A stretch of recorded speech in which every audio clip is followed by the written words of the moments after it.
Greetings, Joe from Dick Shooter, Idaho. That's funny. I'm not even, listen, I'm just going to trust you that these are real places because I'm not going to look them up. Because really, if there's a place called Dick Shooter, Idaho, that's awesome. If not, there should be. Welcome to the show, Joe. Welcome everybody else, anybody else who's watching who happens to catch this. They happen to scroll by and catch this on the live feed. Well, hello. Welcome to the show. This is a podcast I do, a weekly podcast I do. And if you're here, you're a part of it. Yeah, this week we're going to talk about a few things. We're going to talk about Pope Francis dying today. He unalived himself. No, he didn't unalive himself. He just unalived. He was 88. So realistically, they always ask what happened. He's 88. You know, old age happened. I think he died of a stroke and probably heart failure. But that's just code for you're older than most people live, and the ticker goes. So he gone.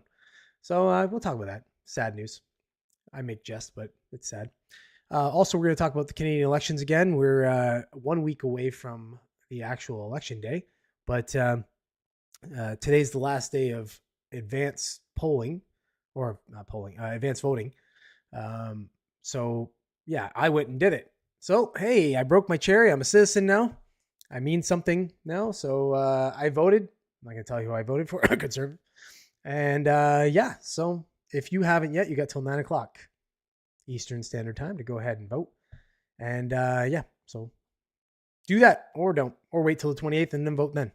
But we'll talk about the elections and early voter turnout records, and the fact that they're still all over the polls saying that the Libs are winning, which I disagree with. But anyways, we'll talk about it. Also, Delta plane had an engine fire just before takeoff. Luckily, before it took off, so they were able to evacuate the plane. This was a plane in Orlando, I think it was, going to Atlanta. So yeah, I don't know what's going on this year. There's been some aviation issues. So if you're planning on flying, your odds of an aviation issue are up. Still very, very low on the chances that something will happen to you. But, it is up, I have to say. Also, we're going to talk about the FTC suing Uber. You know what? This is the second time Uber's been sued. Uber is, I don't want to shit on it too much. I use Uber quite often, actually. Bit of a shady company in a way. We'll talk about that. We'll talk about its shadiness, and we'll talk about what it's being sued for, and what you kind of think about that. And we'll see where we land. Also, China flooding the social media landscape, if you will, like TikTok especially. If you grace TikTok with your presence, you'll notice that there's a lot of Chinese manufacturing videos. Essentially, a lot of videos showing people from Chinese factories trying to sell direct to you and telling you about how cheaply or how inexpensive the products they make are there, that they're making for big companies like Lululemon and such. So yeah, we're gonna talk about that, and yeah, it's kind of interesting anyway. But yeah, before we do all that, if you're not yet a subscriber and you are watching the podcast, do hit the subscribe. It helps a small channel. Also, check for, if you miss any part of the podcast, check for the videos during the week between Tuesday and Sunday, 5 o'clock Eastern Standard Time. I drop them, and like, share, comment on those. Any engagement with it that helps. Where the channel's growing slowly. Got a pretty decent amount of views on the election stuff last week. So I post out a video and you get a few thousand views on the video, and 4 or 5 subscribers. It's kind of a good video. It's kind of a success. So that's always good. What's up, Robert? Robert's here with us. Yeah. So yeah, if you want to help out the channel, that's the way to do it. And look for the live broadcast, obviously, on Mondays at 7 o'clock Eastern Standard Time. I'm here most of the time. Sometimes. Today I almost flaked, but I knew my buddies Robert and Joe were going to be here at least, and I didn't want to flake on the guys, so I did it. As the weather gets warmer and nicer, I might flake a little more. So, or just do something out by the pool when I'm drunk. Either way, it'll be fun. Let me switch cameras here. Whoop. Loop. There. Then I can sit kind of straight and look at the monitor and change my orientation of my thing there. Saying, good morning, chaps. I had a hoe once, but she was too costly to keep. That's funny. Idaho once. I shot my dick in Idaho one time. I shot my dick in Daho. When you have literal slave wages in a concentration camp of a whole religious group, you can sell things cheaply. Fair enough. Yeah, fair enough, brother. Yeah, that's true. When you get kids to do all your work, hey, they complain a little and stuff, but you know what the good thing is? You can hit them, and then they fall right back in the line. And they got ample amounts of energy. It's great. I also had a hoe once. She just wasn't loyal. Damn hoes. All right, let's get into the first thing, gentlemen, and we'll talk about Mr. Pope Francis here. Whoop. Yeah, so sad news. Pope Francis died today. Kind of knew it was coming, but he died today. Easter Monday. He was 88, and that's it. That's all she wrote for him. Time to get that pluff of smoke up when they start selecting another pope. I'm going to read this story. This is CTV News. Don't expect much. This is our Canadian. Is this? No, CTV News is. CTV News is, it's Canada. CBC also. Yeah, anyways. Garbage. Dog shit. Let's see what they have to say, though. Pope Francis, the pontiff who delivered a historic apology to Canada's Indigenous, dies at 88. Okay. Wow, it was historic that he apologized to them for doing nothing personally. Pope Francis, who took the world by storm with his non-traditional papacy and made history for delivering a long-awaited apology to the Roman Catholic Church's role in Canadian residential school abuses against Indigenous people, has died at age 88. While media and observers instantly christened Francis the People's Pope for his down-to-earth persona, critics say the first pope from the Americas further deepened divisions between liberal and conservative believers as he embarked on building a more inclusive church. Gotta love that word, inclusive. Never ends well. Bells tolled in church towers across Rome after the announcement, which was read out by Cardinal Kevin Farrell, the Vatican Camerlengo. I don't know what that means. Camerlengo? From the chapel of the Domus Santa Marta, where Francis lived. At 7:35 this morning, the Bishop of Rome, Francis, returned to the home of the Father. His entire life was dedicated to the service of the Lord and his church, Farrell said. The former pope died of a stroke and irreversible heart failure. No, he died because he was 88. Okay, I hate that. Yeah, he died of a stroke and heart failure. That typically will happen when you get into those advanced ages. The average life expectancy for a male, I think, globally is probably 79, between 79 and 80 or 81. So he's 88. He's outlived it. So, yeah, he died of old age. Let's be real. The certificate, which was published by the Vatican, said the Pope had fallen into a coma before his death early on Monday. Fun fact, not fun, but my dad actually died of 2 strokes. He had 2 strokes and went into a coma. So that's something that does happen quite often when you have a stroke. You'll go into a coma and then can't get you out of the coma. That's it, done. Francis, who had part of his right lung removed after a pulmonary infection when he was young, had recently suffered from respiratory infections. Doctors said Francis was in fair condition when he was admitted to Gemelli Hospital in Rome in February following a week-long bout with bronchitis. But a few days later, the Vatican said that he needed more treatment after he developed pneumonia in both lungs along with asthmatic bronchitis. Once it starts happening, you're in trouble. When you're an 88-year-old guy and you get pneumonia and you got this asthmatic bronchitis and shit going on, well, it's probably problems. I don't think you care much about this legacy in Canada, whatever. Anyways, this guy was a pretty decent dude. I guess he's a pope. Most of them are pretty decent. I don't know. If you're not Catholic or religious, you probably don't really give a shit that much in that regard. But as far as somebody living their life for other people, that's pretty cool, I guess. But I'm not really one for Catholicism or like structured, organized religion much myself. But A lot of people do. A lot of people care about that stuff. And, so losing a pope is a big deal. And, now we're going to get another one. And if you look into weird prophecies and stuff, apparently this next one might be the last one. So I don't know. Hate to end it on a on a note like that, but maybe say your prayers and get confessing, because we could be an end time soon. What are you saying? He has a bad pope. That one. Nothing like as good as Pope John Paul. Yeah, Pope John Paul II was the most popular pope of the last long while. People seem to like him. I have no bad feelings about the Pope passing. Honestly, he did more damage to the church than good, and I feel like the next one will be worse. Jesuit Pope.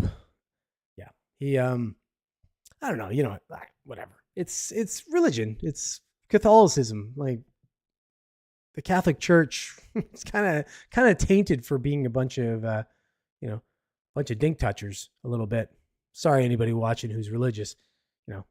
It's kind of true. I mean, I'm not saying that people that are Catholic or Christian or any of that are those types of people, but the church itself did hide a lot of dink touching, and that's not cool. And they're kid dink touching. I'd probably get in trouble for saying that one, but so they're not doing themselves any favors. But yeah, it's still, for me, it's sad. A little sad that the Pope died. It's don't want to see I don't know. Don't want to see anybody like that die. Anybody who's like kind of in service to people, but I don't know. Again, whatever. It is what it is. It's all sides of the aisle. Somebody's gonna say, well, they're pushing bullshit with religion, and I tend to think it's it's nice. It's nice that there are people that are living like that, that are living for supposed good. So, whatever. Anyways, all right, let's get on to the next thing. I'm already sick of it. Boop, boop. All right, so elections are a week away. Canadian elections, if anybody cares. At least, well, I shouldn't say 40 million because there's a bunch of kids. So at least 30 million people probably give a shit. And I'm kind of one of them because I would like to see this election go the right way.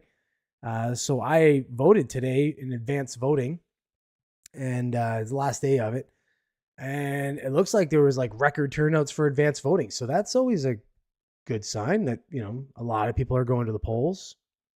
I think when people turn up to the polls, like myself, they're really looking for change. So that's a good thing, because we're so fucking sick and tired of these liberals running this country into the ground for the last decade.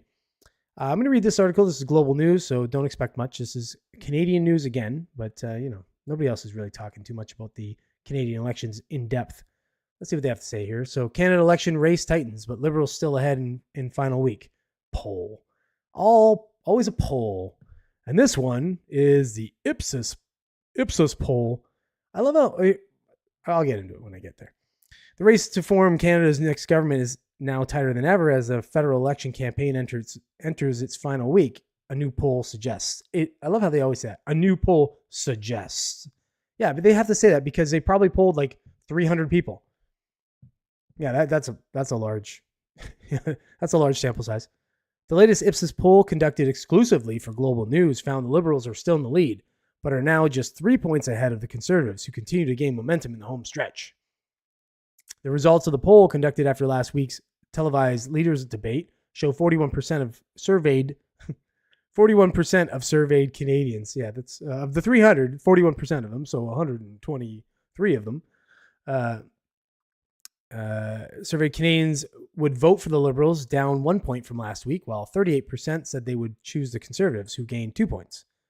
The New Democrats, the NDP party, earned 12% support, up 1 point from last week, while the Bloc Québécois went down 1 point to 5% nationally, or 25% support in Quebec. Green Party and People's Party of Canada each earned 2% support. Poor guys, they're just in there. They're taking the scraps. The 3 point gap between the two leading parties is within the polls, 3.8 0.8% margin of error and the smallest since the campaign began last month. Although just over half of the voters surveyed by Ipsos said they would prefer a majority government versus 20% who want a minority. Okay, so if you don't understand Canadian politics, I'll explain this very quickly with the minority and majority government. So we have, I think it's 338 seats in Parliament. So all the different ridings across Canada. Out of the 338, if you win the majority of those seats, but it's not enough to be able to pass bills and make policy without help of another party, it's called a minority government. So it means that they are technically the leaders, but they really can't do much. And a majority would mean that they have the majority of the seats, which would be whatever, over half of the 338 seats, right, would be a majority government, meaning they don't need help from anybody. They can just pass, as long as the party votes within the party lines, then they can just vote on what they want and get shit passed through. I want a majority government because I want a majority conservative government, because if we have a minority conservative government, nothing's really going to change. They have to work across the aisle a ton, and the Liberals are dog shit. So I want to see a majority government. I just don't think it's going to happen. I think it's going to be a minority government. I think it's going to be a minority conservative government, and unfortunately, they're going to have to work with somebody to get some shit done. So it's just going to be a struggle for the next, whatever amount of years until an election is called. I say that because it's not like the States where it's 4 years and then there's an election. In Canada, they can call an election. They can call early elections. It's stupid. We have a very stupid political system up here. Very, very silly. Let me continue as I digress there. Although just over half of voters surveyed, I read that.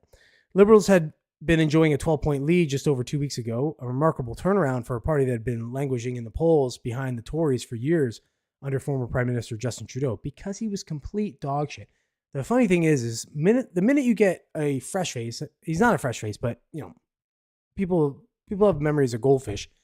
They don't even know who Carney is at all, so they're like, oh, it's a new guy. The minute you get a new guy, they're like, oh, cool, I can go vote for Liberal again, because some people are just one-party voters. They just want to vote Liberal no matter what. But Justin Trudeau was pushing some of those people the other way, just because he was such dog shit. The election of Mark Carney as Trudeau's successor has boosted the Liberals' fortunes, particularly in the face of the U.S. President Donald Trump's threats against Canada's economy and sovereignty. An issue voters overwhelmingly see the Liberals as the best party to handle. Yeah, whatever. Nice try. The Conservatives have been gaining ground in recent weeks, however, as they seek to highlight affordability, housing, and the economy. Of course, those are the things that people actually give a shit about. The rest of it's just fucking distraction. They're just being distracted.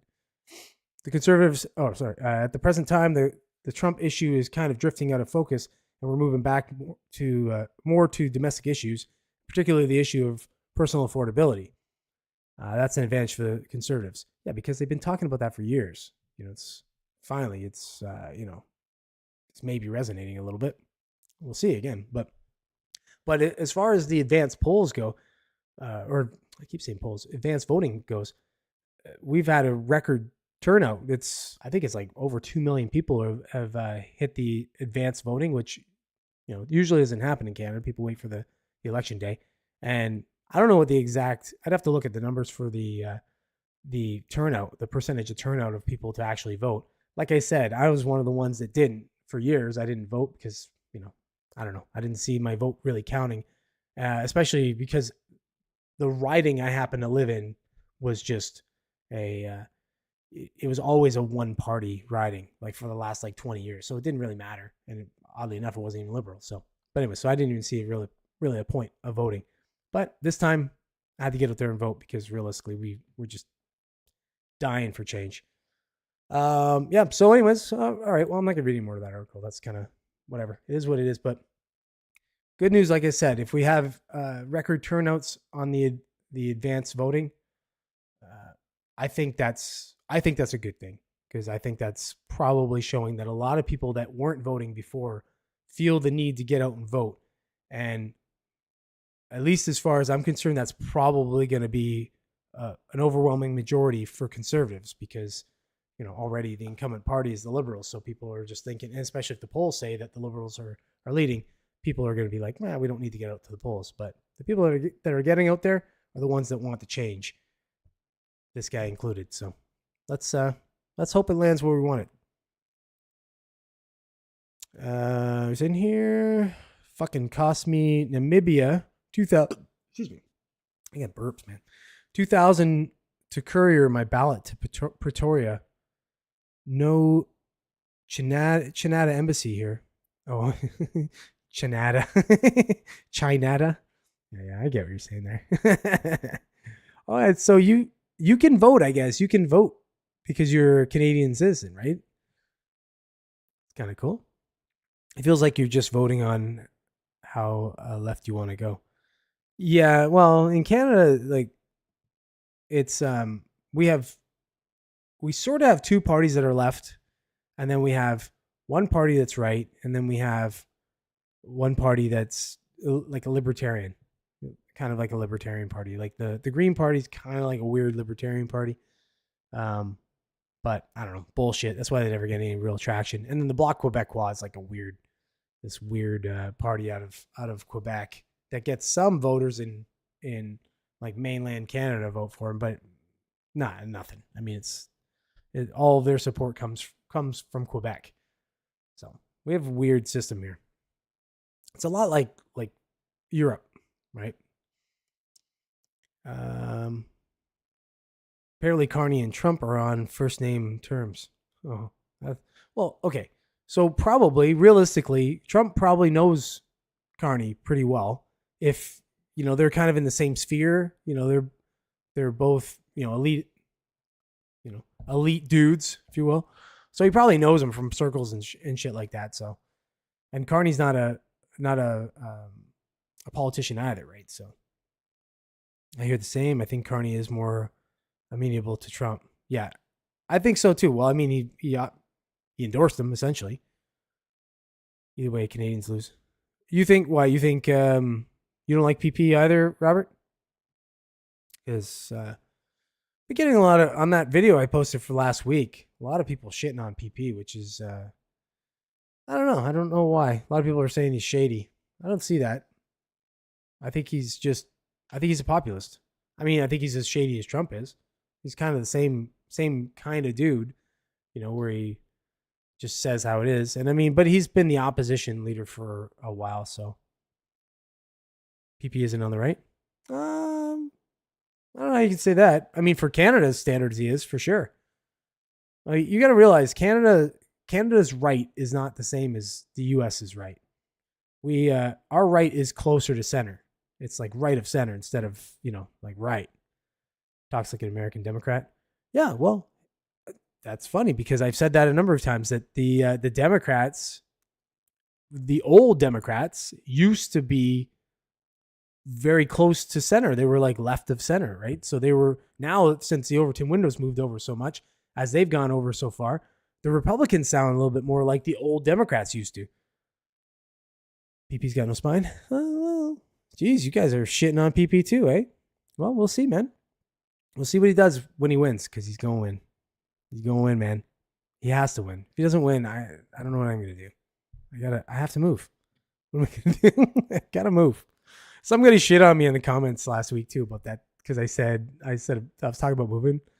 If the Conservatives don't win, he's like, oh, you can't say that kind of stuff. I'm like, oh, as if I can fucking move. I got all kinds of shit here in Canada. I just can't up and leave. Wish, but I'm not fucking 20. If I were 20, sure, just get in my truck and drive down the States somewhere and overstay my visa. Still voted for them though. What alternative? Yeah, exactly. I mean, I was saying that in comments too as well. It's like, I'm not sitting here saying, oh, I'm all like, yeah, Pierre Poilievre. I think he's the best of the worst. I think certain things I don't like certain things that he's done, and I hated his whole stance on the U.S. tariff thing. And Trump, I thought he was just stupid on that. He's trying to, the whole trying to talk tough just bugs me. It's like, you can't talk tough. It'd be like me getting into a ring with like a UFC fighter and talking tough to him. I'm only talking tough because I think I can get away with it. The minute he punches me in the face, it's over. It's like they don't. The U.S. doesn't fuck us up here because they're just not going to. But if they ever wanted to, talk tough all you want. You can take us over in like 3 days, probably. It's always the lesser of two. Exactly. Well, that's how it is. It's who do you like? Who do you dislike the least? So I just like I said, we just need a change. It's time. In Canada, it used to be like that, where we used to, you'd get the Liberal Party in, and then, a couple, they'd be in for a term or two, and then you have the Conservatives in, and they would come in, kind of clean up some stuff. They'd do their shit. They do shit people don't like, then they'd vote back in the Liberals, and it was just back and forth. But we've had 10 years of the same fucking shitty party, the same shitty policies, and none of it's worked. So we just need a change, big time. Damn trees. I know. Fuck. Non-aggression pacts and stuff. Like, fuck. So silly. You guys could have a ton more land. You just take it all over. It is cold up here, though. We do live in igloos, so you might not want that. All right, let's get on the next thing here. Whoop. This one is kind of what I wanted to talk about. Planes are having problems, man. This year, it's just nothing but problems for these planes. Here's another one. So a Delta plane had an engine fire. Good thing before it took off. So they were able to evacuate the plane. I'm going to read this story. This is the BBC. Again, BBC. Don't expect much, but let's see what they have to say here. Passengers evacuate Delta plane after engine fire. Passengers have been forced to evacuate a Delta plane after an engine caught fire while on the tarmac at Orlando International Airport in Florida. Video on social media shows smoke and flames rising from the right engine and passengers exiting the aircraft down inflatable emergency slides. Delta Flight 1213 was set to depart Orlando, famous as the home of Disney World, for Atlanta, with almost 300 people on board. There are no reports of any injuries. Passengers were evacuated. Aircraft rescue and firefighting team promptly responded, the airport said in a social media post. The Airbus A330 was carrying 282 passengers, 10 flight attendants, and 2 pilots, Delta said in a statement to the BBC's U.S. partner CBS News. The airline said crews evacuated the cabin when flames were seen in part of the plane's 2 main engines. Video apparently taken from the terminal shows passengers waiting on the tarmac with emergency vehicles parked next to the aircraft. We appreciate our customers' cooperation and apologize for the experience. We apologize. We ask that you bear with us, but it's shit happens. I'm sorry. Our plane caught fire. No problem. Don't worry about it. We'll give you a voucher for lunch for $3. Nothing is more important than safety, and Delta teams will work to get our customers to their final destinations as soon as possible. Yeah. I don't know, man. If I got on a plane and the fucking thing caught fire, I might just take a train. I don't know. Like Atlanta, from Orlando to Atlanta, can't see that being that far. Maybe like 10 hours. I'll get on a train. It's cool. There have been several high-profile aviation incidents in North America this year. On the 29th of January, 67 people were killed after a passenger plane and a military helicopter collided in midair near Washington, D.C.'s Ronald Reagan Airport. Crash investigators recommended restricting helicopter flights in certain areas near the airport during the incident. On February 17th, all 80 passengers survived after a Delta Airlines plane crashed and overturned while landing in Toronto. We all remember that one. The plane from Minneapolis skidded along the runway with flames visible and came to a halt upside down as firefighters rushed in. Not their finest hour. So Delta's having some problems, and just planes in general are having problems. So if you're getting on a plane in the next little while, you might want to just, I don't know. Don't do anything. You just get on the damn plane. Like, realistically, I think you got a better chance of fucking winning the lottery or something than being unalived in a plane. So, just take your chances, I guess. But, it's been a rough year. Been a rough year for that. And so, it's just know that your odds are a little higher this year than in other years. Hopefully they get all this plane nonsense taken care of. So, when I go away, I'm not so worried about it. We're saying we have Alaska and the Midwest. Cold is kind of our thing north of the Mason-Dixon line. Yeah, that's true. You do. Yeah. A lot of people don't realize that all your northern states are pretty much the same as like Ontario and our prairies and stuff. It's academic to me as an expat. Elementary, my dear Robert. I'd hope you would cover the unmanned penis rocket feminist spaceflight. Yeah, I didn't want to. We can talk about it a little bit, I guess. I don't know. I was gonna, but it's just fucking just everywhere. They're talking about it. I'm kind of just sick of it. You know, there's memes everywhere. Some of the memes are pretty funny, but yeah, it's just that's nonsense to me. Yeah, they flew? No, they didn't. They were in a fucking capsule. You didn't do shit. You were just in a capsule. It's cool. I mean, to go up to space, it's cool and stuff, but you know, they're just some dog shit women. I had a really, really bad experience on my last plane trip. It was so bad in my mind, I refused to fly and will just drive for 4 days if I have to. Depending on your vehicle, it will be cheaper. Excuse me. Yeah, well, so I just went to Vegas. The last flight, on the way there was fine. On the way back, there was delays for whatever. We got on the plane, good time. Looks like we're going to leave early. So I was all excited about that. And then suddenly they're doing the count and I could see them walking, doing the count. And then they're like, and then the pilot gets on and they're like, yeah, we have a discrepancy in the count. So we're just, bear with us or whatever. Right. So they keep doing it. It was like almost an hour. Finally, this two fucking retards are sitting in the wrong seats. I don't know how they got away with this or whatever, but they were sitting in the wrong seat. And then the guy gets all mad because he's got to go back to his fucking original seat. Oh, I almost fucking lost it. I was so mad already because I just hate being on planes because it's a big friggin' sealed tube that you can't get off of. There's a number of reasons. Flying sucks, but whatever. It's a necessary evil. But I'm not afraid of it. It's just, yeah. Anyway, so that kind of sucked. And the turbulence was a little bad on the way back. I find always coming into Toronto, the turbulence picks up and like when you get close to Toronto, I don't know, it is weird air, I guess, in Canada. But my Honda cost me under $400 to go from Washington to Michigan. Wow, it's pretty sick. It's pretty cheap, man. I did the drive to Vegas the one time. We rented a Mazda CX-5.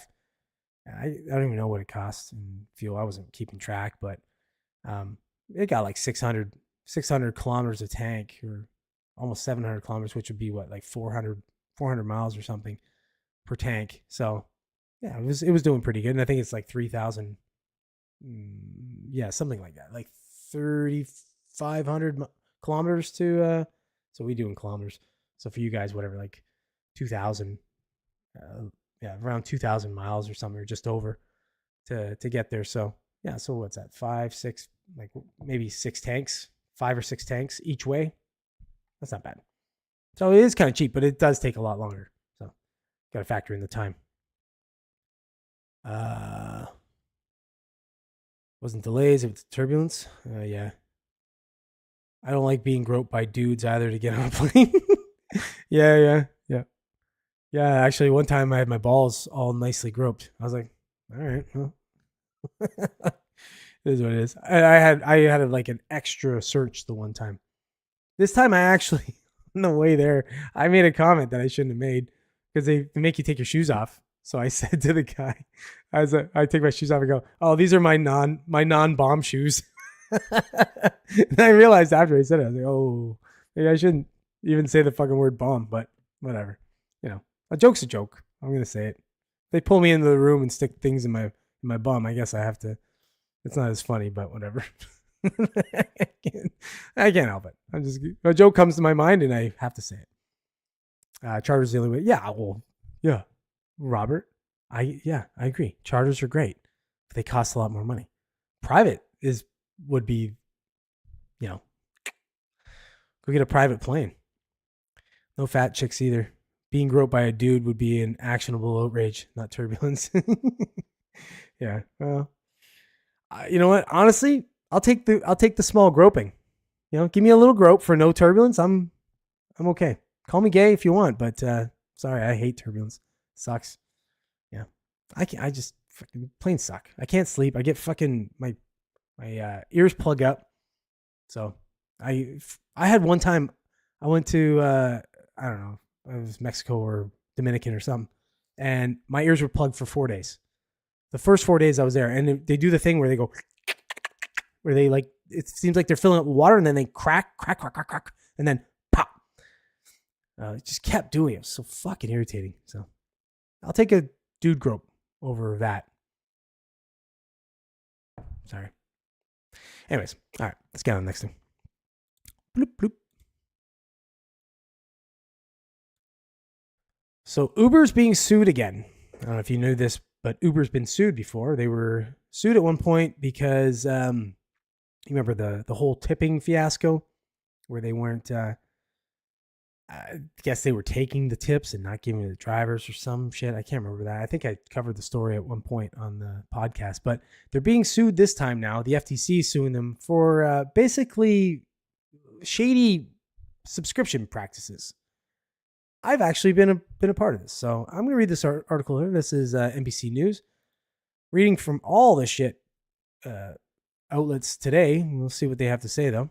FTC sues Uber, says company charged for Uber One without consent. The Federal Trade Commission on Monday sued Uber, accusing the ride-hailing and delivery company of deceptive billing and cancellation practices tied to its subscription service. This I 100% agree with. The agency claims Uber violated the FTC Act and the Restore Online Shoppers Confidence Act by providing misleading information about its Uber One subscription service, failing to provide a simple way for users to cancel their membership, and charging them without their consent. Americans are tired of getting signed up for unwanted subscriptions that seem impossible to cancel. FTC Chair Andrew Ferguson said in a statement, "The Trump-Vance FTC is fighting back on behalf of the American people." Well, perfect. That sounds very sensible. Fuck these companies that do that. I can't stand that. It should be easy. It's really easy to sign up. Just give them their credit card. They make it a pain in the ass to cancel it. Should be just as easy to cancel. The complaint marks the first FTC action against a major tech company since President Donald Trump began his second term in January. The FTC has several ongoing lawsuits against tech's mega cap companies, including Meta, Google, and Amazon. Some cases were brought during President Joe Biden's presidency, but Trump's FTC was aggressive during his first term, most notably going after Meta. I love that. Listen to this dog shit line. This is why they're dog shit. That's why NBC's dog shit. Some cases were brought during President Joe Biden's presidency. President Joe Biden, he gets that distinction. But Trump's FTC, it's like Trump's just a guy. Like, how about just use that same terminology for Trump. Say President Trump. You're adding a word. I think we can handle the word. Or don't add it for Joe Biden. Just say Joe Biden then. And then you can just, do whatever. But don't fucking do one for the other. Anyways. Uber and CEO Dara, fuck that name, each reportedly donated $1 million to President Trump's inaugural fund, joining a lengthy roster of tech companies and executives attempting to cozy up to the incoming administration. Noah Edwardson, an Uber spokesperson, said in an email that the company is disappointed by the FTC's complaint, but that it's confident the courts will rule in its favor. No, they won't. Uber One's sign-up and cancellation processes are clear, simple, and follow the letter and spirit of the law. Yeah, bullshit. Uber does not sign up or charge customers without their consent, and cancellations can now be done anytime in-app, and take most people 20 seconds or less. Uber One launched in 2021, costs $9.99 a month or $96 a year, and offers perks like fee-free delivery and discounts on some ride bookings, delivery, and pickup orders. The company had about 30 million Uber One subscribers as of December, according to its latest annual report. In its complaint, the FTC argues that the Uber advertises its subscription as offering savings of $25 a month without calculating the monthly cost of its membership. It also accuses Uber of charging customers before their billing date. When users try to cancel their Uber One subscription, Uber makes it extremely difficult, while some users are told to contact customer service representatives to proceed with their cancellation, but are given no way to contact them, the FTC alleged Some users claim that Uber charged them for another billing cycle after they canceled their Uber One membership. The agency said in its complaint. Well, the good thing about if you put it on your credit card, it's very easy. You just contact your credit card company and say, "No," and they will just refund it and cancel your subscription for you. You can do it that way too. Just saying. Not that you should have to. I've said since day one, big tech is one of the main priorities of the Trump Vance FTC, Ferguson said. It's one of the reasons the president appointed me to this position. Okay, anyways. So, looks like Uber, if they don't straighten up their shit, they're in a little hot water. They might continue to be in hot water until they stop with this bullshit, deceptive, subscription charging, whatever. Other companies do that shit too. So, like hopefully Uber's not the only one that they're going to go after. I know I just signed up for something. I can't remember what it was not too long ago. And I got charged for it was a recurring monthly thing. I got charged for the month. Whatever. It was like, fuck it. I wasn't going to argue it. It was like $17 or something. So I just paid it and canceled it right away. But excuse me. I had to go and chase to find out how to cancel, which was funny.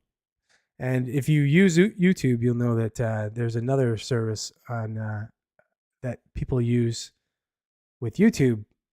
Yeah, I'm not going to say it because I still use the service, but I use the free part of the service. It was also hard to cancel. So there's a lot of different companies out there that do that bullshit where they make it really easy to sign up and a pain in the ass to cancel. Hopefully they put those on their list as well. Let me say in here an Uber subscription. Yeah, Uber One. It's like actually it's funny because I think my girlfriend just signed me up for Uber Eats. There's something with that, like some kind of membership thing to that, and it was like I think it's 90 days for free at first, but I got mad at her because I said I'm gonna fucking forget about that shit. I'm gonna just get charged, and then eventually I'm gonna look at my credit card or something. I mean, what the fuck is this? And I'll have paid probably like 6 months of the stupid thing for nothing, all because I was gonna save what $3 on one order or something. Stupid. Anyways, I wonder how many thousands of dollars a month that is. When I didn't have a car, it cost me $50 to go 7 miles. So scale that to a sub, it has to cost a ton. Excuse me. $50 to go 7. Oh, for Uber, you're saying? Yeah, well, I don't know what. Well, I just did Uber in Vegas for the couple days that I was there, 3 days or whatever I was there. I think I spent about $280 American on Uber, so it was significant. Put it that way. It's not that easy to go through a credit card company. If it's recurring, they will tell you to contact the company. Oh, I've had them stop it. I mean, I guess it also depends. I mean, I do a lot of business on my credit card. I'm doing hundreds of thousands of dollars on my credit card, so I'm sure they're probably, if I ask them to do something, they'll just do it. So, yeah. But if you're just a typical credit card user, maybe not. But so I'm probably full of shit in saying that. Yeah. Well, and I know I've had my card compromised a ton of times, and what they do is if they just ask. Every time they've just asked me, they're like, "What's the last purchase you made?" I tell them the last purchase, and then everything else is off. I don't have to even fight them. Nothing. It's just boom, and then they cancel that card. They send me a new one. I'm without the card for whatever, like a day and a half or something before I get a new one. But it is what it is. All right, let's get on the last thing here. Where are we at? 44 minutes. We're doing pretty all right.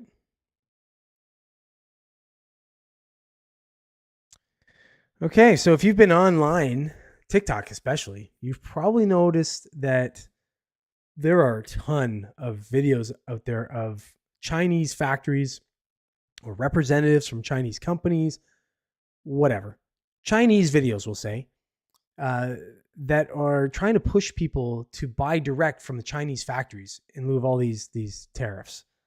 This has been crazy. I mean, I noticed it a couple of days ago. I was on TikTok, and it was like every third or fourth video I was getting one of these things, and they're talking about how much, like, for example, a pair of Lululemon pants cost between like $6 and $8 or something. So it's Pretty funny. I'm going to read this article. This is the Daily Mail. I don't read a lot from these guys, but it's a UK outlet, so can't expect much. See what they have to say here. China taunts Trump. Factories flood TikTok with videos urging customers to buy direct to avoid tariffs, as Donald Trump says Beijing is trying to screw the U.S. Of course they are. Chinese factories are mocking President Donald Trump's sweeping tariffs by urging Americans on social media to buy from them directly at knockdown prices. In several viral videos uploaded to TikTok, Chinese creators have claimed that popular fashion labels such as Lululemon and Louis Vuitton are producing their garments in China for a fraction of their retail price. Yeah, so like, for example, they'll make these bags, these designer bags, they'll make them in China at the Chinese factories. Then they'll ship them off to Italy or wherever, if it's like Louis Vuitton or something, or France or whatever. So they'll ship it to the country where it's supposed to be being made. They'll do a couple little things like sew on the label and maybe do some other little thing, who knows, whatever, maybe a zipper or something like that. And bang, say made in Italy, made in France. Charge you $2,000 for the bag and bingo, bango, bongo. You could have got the bag from China for like 120 or something. So it's that's what they're talking about. It's like, it's pretty sad stuff. In one clip, which has garnered almost 10 million views, a creator claimed they could sell yoga pants from the same manufacturer that supplies Lululemon for as little as €4.55 euros instead of the €76 the company sells for in the US. Shoppers, however, are cautioned against buying from Chinese vendors who are likely producing counterfeit dupes. Lululemon spokesperson told Bloomberg that authentic products can only be purchased at its stores, official websites, and from authorized partners. Of course you'd say that, because, you don't want them cutting you out. And now, I don't agree with that either. Obviously, you're stealing IP by doing that. It's shady practices, and China's been doing it for years. But at the same time, that's why they have these record profits, because they get it made in China and then they claim that it's being made somewhere else. And, so that's bullshit. At least be honest about it and say, yeah, no, we get it made there and whatever. But they're trying to act like, it's a different thing. Highly doubt it. China has retaliated against Trump's tariffs by halting shipments of 7 rare earth metals that are critical to U.S. defense. All right, that's nothing to do with that. China produces some 90% of the world's rare earths, and experts warn the export restrictions demonstrate how Beijing can weaponize that control to all but sever supply of the vital elements to users around the world. Chinese President Xi Jinping today urged Vietnam to join forces in upholding free trade, a move that Trump says was aiming to screw the United States. Well, what'd you think? I mean, realistically, if you put a tariff war, you gotta expect they're going to try and fight back. I'm not saying that it's not whatever. I'm not saying it's not right for the U.S. to do it, but you can't expect them to not do something on their end. Xi issued a warning Monday that a trade war would have no winners and leads nowhere. He then called on his country and Vietnam to oppose unilateral bullying and uphold the stability of the global free trade system. It's not free trade. So don't act like it's free trade. That's just a misnomer. There's tariffs being charged all over the place in different ways. The U.S. is being screwed for the most part on that. So nice try. Beijing has also ordered its airlines to not take any further deliveries of Boeing jets in response to the U.S. decision to impose 145% tariff on Chinese goods. Wow. Anyways, all right. Well, we digress. The original point of this whole thing was the fact that they've just been flooding social media. This one's kind of funny. Have you seen this video where they show they've doctored the image to show Trump, Musk, and Vance making Nike shoes? So pretty funny. I mean, realistically, what happened? Oops. There we go. Yeah. Kind of funny, but at the same time, it's annoying when you're watching TikTok or something. You're getting all these, these Chinese videos trying to sell you a bunch of junk, overpriced junk for cheaper than the overpriced junk was if you bought it from the actual provider. Makes sense of that statement. What are you saying here? Decouple from China whilst you can. No, we're so locked into China. Like you said, Canada or China, China. Yeah, makes sense. Wait a minute. A foreigner that says the U.S. is getting screwed. Weird. Yeah. The U.S. has been, the U.S. has been getting screwed overall. I mean, if you look at all the tariffs, realistically, they go against the U.S. So, yeah, a lot of people are. It's the whole idea that the U.S. are the big guys, so they should do that. It's that the whole socialist thinking, right? It's like, oh, because the haves need to give the have-nots. No, it should be equal, reciprocal. How about if you want free trade completely, there should be no tariffs all the way around. But anyways, but it doesn't make a lot of sense for the U.S. to have their companies buying everything from China anyway, and then shipping it back and whatever. But that's a whole other topic. It's a whole other long-winded a tirade to get into, and I don't want to get into that now because we're 52 minutes, and I want to get off this podcast. Yeah. So yeah, that's all. Let's switch over to here. And look there. But yeah, that's all I got, guys. You guys got anything to talk about for the next couple minutes before I get going? Make some din and chill. Oh wait, I hate the delay. There's no real. I have no delay set on the chat, but there is a delay for sure. Nothing you can do about it, I guess. It's probably something that YouTube does so they can make sure you're not saying too much bullshit. Bunny Ranch. I should have went and checked it out, but no, I was a good boy. Did nothing. Honestly, it was just a stupid, boring trip. Just dumb. I could do a whole podcast about how kind of dumb it was, but whatever. It was Vegas sucks. I don't like Vegas. I think it's and I think it's worse now. I think they're just really trying.